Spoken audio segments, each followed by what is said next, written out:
Next, we have question number 4, part 4, exercise 14.2. Let's start it.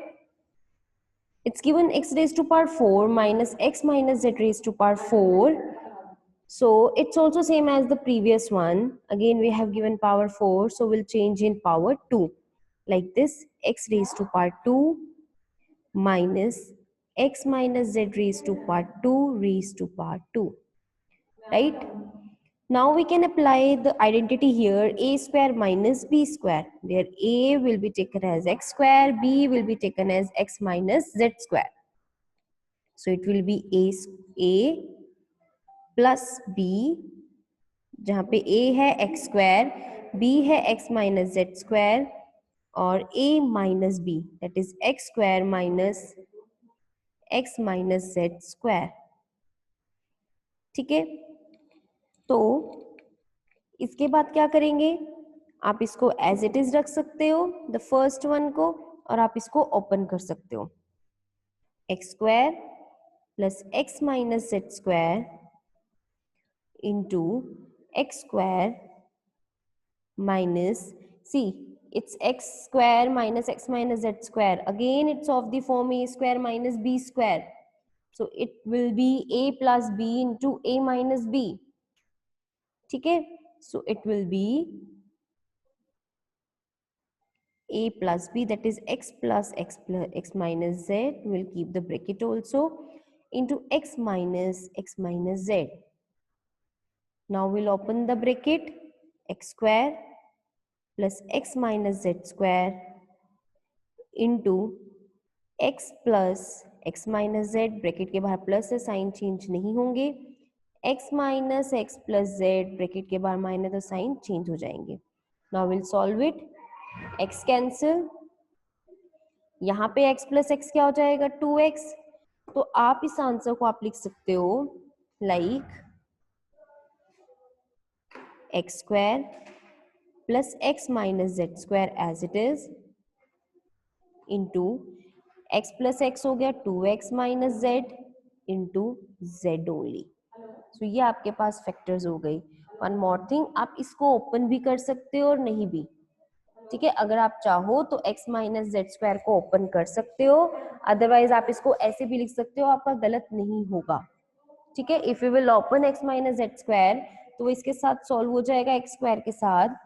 अगर आप solve करते हो तो आप x माइनस जेड स्क्वायर की आइडेंटिटी ओपन करोगे, x square plus x square plus z square minus 2xz, और बाकी as it is 2x minus z into Z.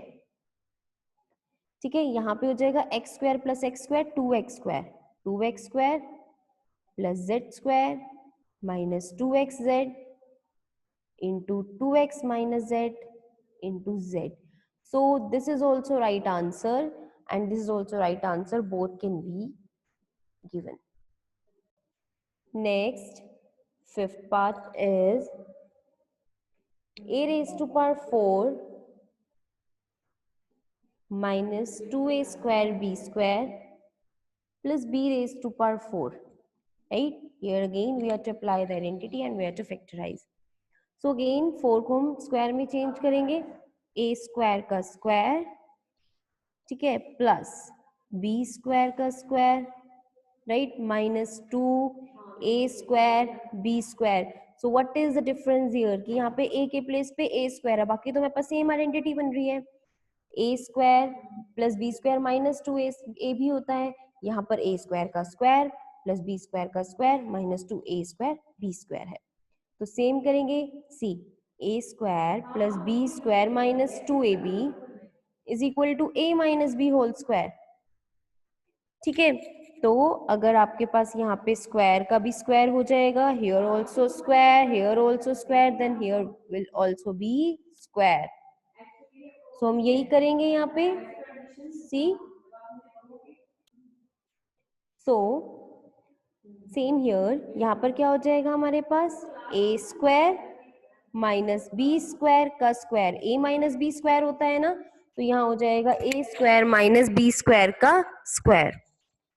अब इसको आप और ओपन कर सकते हो, a square minus b square क्या होता है, a plus b, a minus b a square minus b square को ओपन कर दो, a plus b, a minus b, लेकिन यहाँ स्क्वायर भी है तो दोनों पे स्क्वायर भी लगा दो. This is your answer here, right. Next we have question 5, factorize the following. यहाँ पे थोड़ा सा डिफरेंस है. देखो आपको गिवन है P square plus 6p plus 8.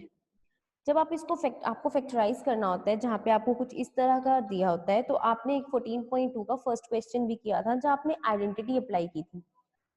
अब आइडेंटिटीज आपके पास 4 हो गई, ठीक है. एक तो हो गई ए प्लस बी स्क्वायर, आप ये चेक करते हो बनती है नहीं. A minus b square, a plus b, a minus b. और फोर्थ आइडेंटिटी आपके पास होती है x plus a into x plus b is equal to x square plus a plus b into x plus a b. ठीक है. यह आपने करी. सबसे पहले तो आप चेक करोगे कि क्या कोई आइडेंटिटी बनती है. अगर आपके पास फर्स्ट सेकंड में से या थर्ड में से आइडेंटिटी बनती है तो ठीक है, नहीं तो वो फोर्थ बनती होगी. अगर फर्स्ट सेकंड थर्ड नहीं बनती तो कौन सी आइडेंटिटी बनती होगी? Fourth one. See how can we do it. अब हमें फोर्थ आइडेंटिटी में ना आइडेंटिटी अप्लाई करने के प्लेस पे हम डायरेक्टली भी कर सकते हैं. ठीक है, लेट्स सी हाउ. क्योंकि अगर हम फोर्थ आइडेंटिटी डायरेक्टली अप्लाई करने की कोशिश करते हैं तो लिटिल टिपिकल हो जाता है, हमें फिर समझ में ही नहीं आएगा कि हमने क्या ए लेना है क्या बी लेना है. तो उसका सबसे इजी वे क्या है? देखो सबसे पहले तो हम चेक करते हैं, ये ए स्क्वायर हो गया. अब 8 तो किसी का स्क्वायर होता ही नहीं, मतलब बी स्क्वायर तो आएगा ही नहीं. इसका मतलब आप ना फर्स्ट आइडेंटिटी बना सकते, ना सेकंड, ना ही ये ए स्क्वायर माइनस बी स्क्वायर का फॉर्म किया, तो ना ही थर्ड आइडेंटिटी. तो हम यहाँ बनाते हैं फोर्थ आइडेंटिटी. और फोर्थ आइडेंटिटी बनाने का मेथड क्या है आपके पास? सी, क्या करते हैं, जो हमारे पास ये वाला नंबर है 8, ठीक है, वी हैव दिस नंबर 8 जो कांस्टेंट दिख रहा है आपको, इस 8 नंबर को आप क्या करोगे? फैक्टराइज कर दो. फैक्टराइज भी अगर नहीं करते तो आप डायरेक्टली भी ले सकते हो कि मल्टीप्लाई करने पर आपको 6p को स्प्लिट करना है. ठीक है. इसको अनदर जो हम फोर्थ वाली आइडेंटिटी अप्लाई करते हैं, इसको हम अनदर वे में ये भी बोलते हैं solving it by splitting the middle term. कि हम क्या करते हैं, मिडिल टर्म को स्प्लिट कर देते हैं. आपको याद होगा आपने 4 टर्म्स वाले फैक्टराइज किए हैं. 4 टर्म्स में क्या करते हैं, 2 2 के पेयर्स लेते हैं. तो यहाँ पर भी हम क्या करेंगे, जो ये मिडिल वाली टर्म है ना, इसको स्प्लिट कर देंगे. और स्प्लिट कैसे करेंगे, मतलब 6p को स्प्लिट करना है, 6 को. तो कैसे स्प्लिट करते हैं कि मल्टीप्लाई करने पर 8 होना चाहिए, प्लस करने पर 6 होना चाहिए, प्लस या फिर माइनस कुछ भी कर सकते हैं अपनी अकॉर्डिंग टू. ये जहां पर तो प्लस प्लस है तो हमारा प्लस ही जाएगा. हो सकता है हमें माइनस भी गिवन हो. तो हमारा मेथड क्या होता है, जो आपके पास लास्ट ये कांस्टेंट टर्म है 8, मल्टीप्लाई करने पर 8 होना चाहिए, प्लस माइनस करने पर 6 होना चाहिए. तो हम आप इस 6p को उसके अकॉर्डिंग स्प्लिट कर सकते हो. जैसे मैंने 8 को लिख दिया 4 मल्टीप्लाई 2, ठीक है. और अगर मैं 4 और 2 को ऐड करती हूँ तो मुझे क्या मिलता है? 6. इसका मतलब मैं कैसे स्प्लिट कर सकती हूँ? 4 और 2 में. p स्क्वायर, ठीक है, प्लस मैं 6p को लिख सकती हूँ 4p प्लस 2p प्लस 8.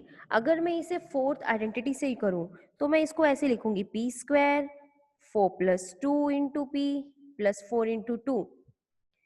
ठीक है. तो यहाँ पे आइडेंटिटी, लेकिन हमें तब हमें समझ में नहीं आएगा हम 4 और 2 कहाँ से आए. ठीक है. इसीलिए हम स्प्लिटिंग द मिडिल टर्म वाला यूज कर लेते हैं. फोर्थ आइडेंटिटी अपने आप ही बन जाती है कि मल्टीप्लाई करने पर 8 और प्लस करने पर 6p. तो मैंने ले लिए 4 और 2, क्योंकि 4 2 जा 8 होता है और 4 प्लस 2 6 होता है. अब आपके पास सिंपल हो गया क्वेश्चन, जैसे आपने पहले किए हैं. 2 2 के पेयर्स ले लो. फर्स्ट 2 में से p common, p plus 4. Next में से 2 common, inside it will be left p plus 4. अब p plus 4 common into p plus 2. बाकी तो बिल्कुल सेम स्टेप्स हैं. सिर्फ पहला वाला आपको ध्यान रखना है कि आप ओपन कैसे करोगे, आप मिडिल टर्म को स्प्लिट कैसे करोगे. Right, you are to just take care about it कि आप मिडिल टर्म को कैसे स्प्लिट करोगे. और आप ये वाली आइडेंटिटी इस टाइप के क्वेश्चन में कहीं भी लगा सकते हैं, स्प्लिटिंग द मिडिल टर्म. जैसे जहां आइडेंटिटी बनती भी हो वहां पर भी आप ले सकते हो. राइट, जहां पे आइडेंटिटी भी बनती हो वहां पर भी आप स्प्लिटिंग द मिडिल टर्म से कर सकते हो. कि जैसे जो आपका फर्स्ट क्वेश्चन है 14.2 का, that can also be done by the splitting the middle term. ये आपका हमेशा एप्लीकेबल होगा इस टाइप वाले क्वेश्चन में, जहां पे आपके पास एक पावर 2 की होगी, फिर एक पावर 1, फिर एक नो पावर। ठीक है, एक और ट्राई करते हैं टू क्लियर दिस। जैसा कि अब आपके पास, let's take an example for it, z² minus 4z minus 12। चलिए एक प्लस वाला ही लेते हैं टू क्लियर इट, माइनस वाला उसके बाद करते हैं। Let's take it m² plus 3m plus 2। अब फिर से क्या हुआ कि 2 आया, 2 किसी का स्क्वायर नहीं बनता, तो यहाँ पे कोई स्क्वायर वाली आइडेंटिटी नहीं बन सकती। हम क्या करेंगे, स्प्लिटिंग द मिडिल टर्म। क्या होना चाहिए, मल्टीप्लाई करने पर 2 और प्लस करने पर 3।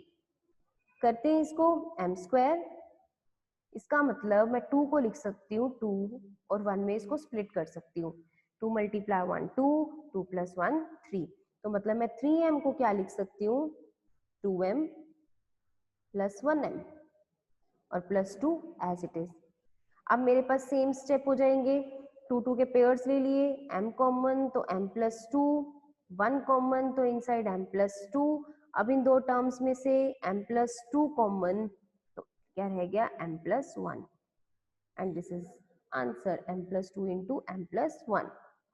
ठीक है, सेम स्टेप से पहले तो हम ये भी चेक करते हैं कि कुछ कॉमन है या नहीं। अगर कोई कॉमन है तो वो कॉमन बाहर ले लेते हैं, यहाँ तो कुछ कॉमन था ही नहीं जो भी हमने क्वेश्चन किए हैं। ठीक है, नेक्स्ट पार्ट ट्राई करते हैं, q², second part of question number 5, q² minus 10q plus 21। ठीक है, सेम, पहले तो सबसे फर्स्ट स्टेप आपका फैक्टराइजेशन में, जब बोल दे फैक्टराइज तो सबसे फर्स्ट स्टेप आपका होता है कि सब में से कुछ कॉमन निकलता है या नहीं, कुछ भी कॉमन नहीं है।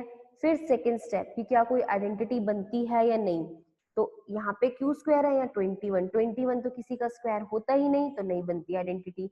फिर हम क्या करेंगे, splitting the middle term. Splitting the middle term करने के लिए आप क्या करोगे, 21 को ओपन करोगे, प्लस माइनस करने पर होना चाहिए 10 और मल्टीप्लाई करने पर 21। तो 21 के सिर्फ दो ही फैक्टर बनते हैं, 7 इंटू 3। ठीक है, 7 एंड 3, और जब आप 7 और 3 को ऐड करते हो तो आपको क्या मिलता है, 10। बन गए हमारे पास फैक्टर्स। अब यहाँ पर तो माइनस का प्रॉब्लम है, अब आप माइनस कैसे देखोगे, कब 10 आएगा, जब आप -7 में -3 ऐड करोगे, और जब आप -7 को -3 से मल्टीप्लाई करोगे तो भी क्या आएगा, 21, क्योंकि दोनों माइनस से माइनस कैंसिल हो जाएंगे आपस में। ठीक है, इसका मतलब हम क्या करेंगे, दोनों के साथ माइनस ले लेंगे, 7 के साथ भी और 3 के साथ भी, क्योंकि यहाँ पे माइनस है। और ये माइनस तब होगा, माइनस क्या होता है, minus minus plus, but sign is of minus. ठीक है, इसीलिए यहाँ पे जैसे 10q है तो हम क्या करेंगे, दोनों में माइनस लगा देंगे, दोनों में माइनस लगाएंगे तो ऐड होते ही 10q आएगा। तो अब यहाँ पर क्या करेंगे, इसको स्प्लिट करते हैं, q², 21 को स्प्लिट कर दो 7 इंटू 3 में, यहाँ माइनस है तो -7q माइनस 3q प्लस 21, क्योंकि यहाँ पे प्लस है।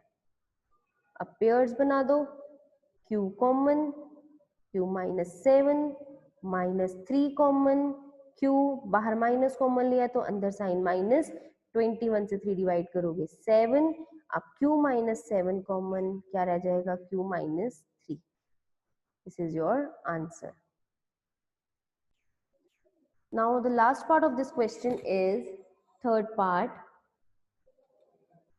that is p² plus 6p minus 16।